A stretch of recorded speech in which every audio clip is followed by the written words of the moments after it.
Dating is a huge numbers game and you still haven't figured that one out yet. You hear all this words in the community: looks, money, status, sexual market value, game, red pill, black pill, blue pill, charisma, body game, Chad, alpha male, and confidence, and you are still confused as to how dating works.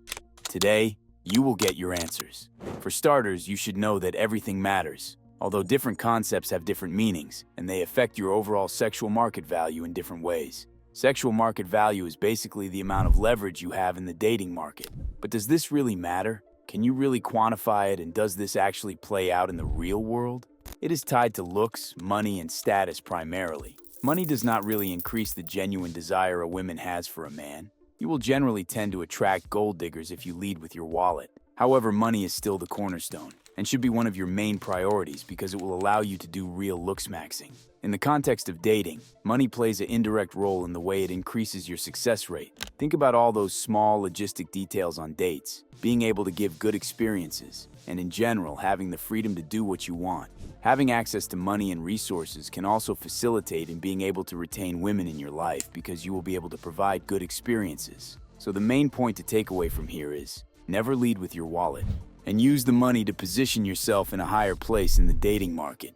Now, status can increase your sexual market value place via two mechanisms: by increasing the genuine desire, although not nearly as much as physical looks, and the second mechanism is that they increase the pool of women that can now see you, meaning that you are now more visible to a wider audience of women. The first mechanism brings us back to the protection and survival evolutionary attraction triggers. Most women are attracted to men in positions of power and authority. This type of mechanism can be observed in general when you are the boss in a position of leadership. You have a high job title. You got high social proof. In general, you are someone important. Women also tend to display a lot of desire for men who show competence at some forms of arts. This is especially observed in music. You see fan groups of women going crazy for musicians, singers, or bands. The second mechanism is simply the numbers game. As your status goes up, you start to know a lot more people, and indirectly it increases your amount of options. There are three types of status: situational status, influencer status, and total global status, also known as celebrity status. Examples of situational status include being the bartender in the bar, the bouncer, the club promoter, or the local DJ. Also being the guy who is in a high position within a workplace, or even a police officer on duty. This type of status is relying more on the first mechanism, and as the name implies, it is situational, meaning that when these people are not in their job environments, they will lose that little status boost.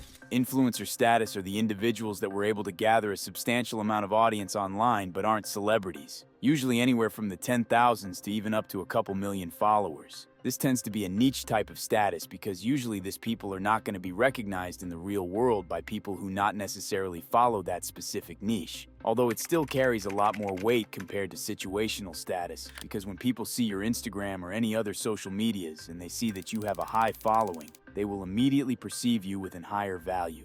A few examples of this type of status include fitness influencers, professional esports players, high-level male models, lower-level or less famous musicians, and just about any influencer that has a significant following but is not necessarily world famous. It is the type of fame where you can still enjoy normal activities without being bothered by paparazzis or fans all the time. Many people argue that this is a sweet spot of status because it doesn't come with the cons of celebrity global status, while it still gives you a good boost in your SMV. This type of status leverages both mechanisms. And lastly, the celebrity global status. These are the people like Cristiano Ronaldo, Dwayne "The Rock" Johnson, David Beckham, Drake, Brad Pitt. This type of status leverages heavily both mechanisms, and it can make average-looking males highly attractive in the right circumstances. The recent phenomenon of the medium ugly, with celebrities like Adam Driver or Pete Davidson, are good examples of how powerful celebrity status is. Now, looks is the most effective and powerful at getting more genuine raw desire.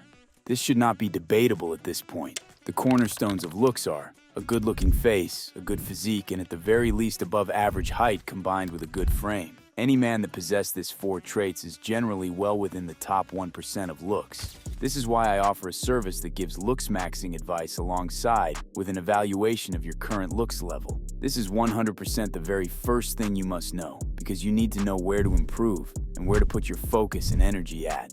If you're looking for further guidance and a place where you can message me every day, you can join my private community. The links are in the description.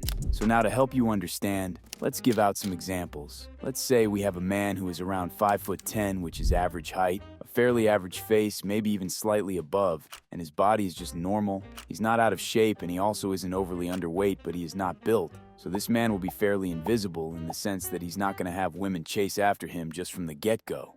Now a disclaimer, this doesn't mean that this man is incapable of finding a partner like a wife or a girlfriend. He can, and you see this every day. Most dudes are average, and they are able to get partners and live a normal life. Now pay attention.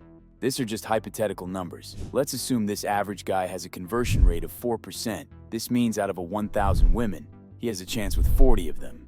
Now if this guy improves his looks to the point where he can be considered a Chad, now his conversion rate will be 20%, which means now he has a chance with 200 out of those 1,000, and a percentage of those 200 might even pursue and chase after him. This can be via dating apps or getting more choosing signals in public. This is the direct way that looks can affect your SMV. And notice how I said 20% for the Chad level, because subjectivity and phenotype preferences, aka types, exist. This is the reason why no man in the world can appeal to every single woman out there. And this is a thing that you must make peace with, because it is just the way things work. Women do have types, and just because you become objectively attractive does not mean that every woman will like you.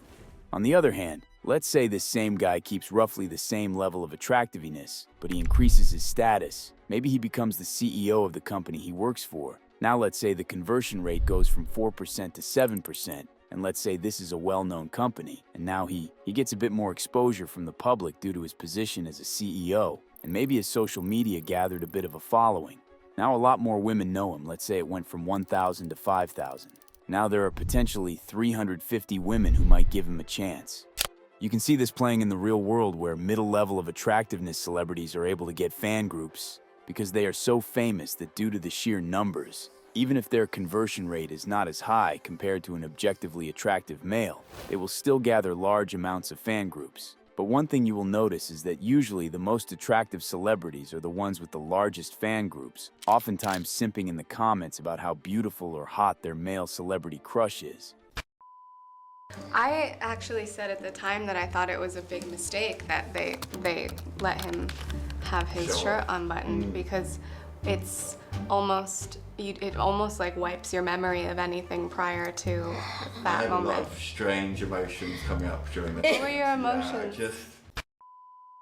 Obviously, this is a very general way of putting this all up. There's always odd cases and exceptions. For example, sometimes guy A is more attractive than guy B objectively, but certain women might still find the guy B more attractive.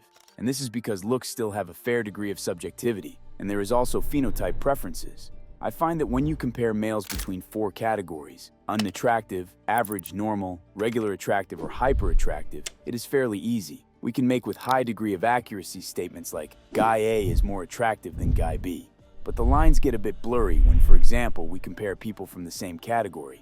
On the screen, you're going to see this categories being translated into numbers. And this is where things get interesting and pretty subjective. And oftentimes it leads black pillars to endless debates arguing who mogs who, which is totally pointless and a waste of time.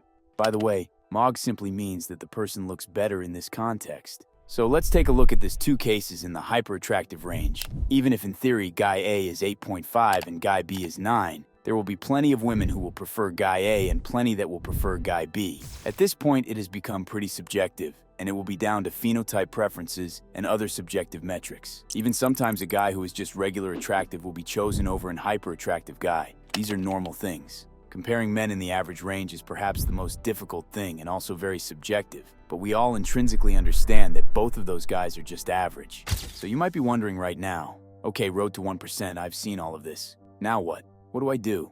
Here's a list of what I want you to do. 1. Put yourself first. The more you invest in yourself, the better your life will be. Money, career should be your first priority, not because money attracts women, but because this is what will allow you to improve your looks and improve your quality of life in the first place. 2. Build your physique and increase your sex appeal. This is non-negotiable, and it is the most important part on increasing your SMV from a genuine raw desire standpoint. Refer to my previous videos to learn more on those topics.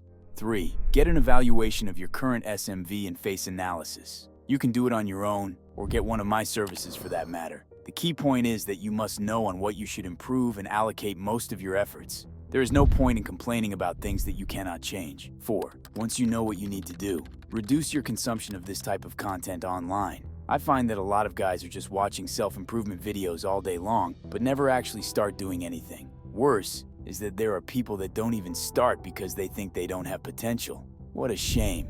That is all I have for you guys today. I will see you soon.